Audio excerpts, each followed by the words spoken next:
phonics time, yeah! All right, hello everybody. This is page 34 in the Let's Go 1 workbook, and this is the Let's Read section, so the phonics section for Unit 4. So let's start. In this section, we had the short A sound, or just the A sound, which is ah, and in your books it looked like this. A,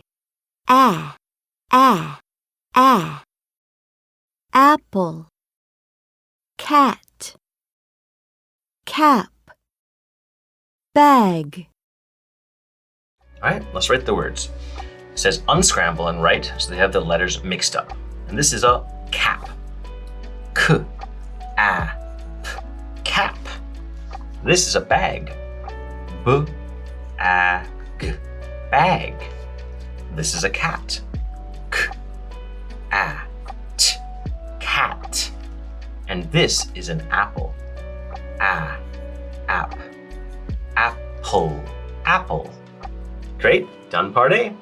Okay, in part B, it just says look and check. Is this a cap or a coat? It's a cap. Is this a goat or an apple?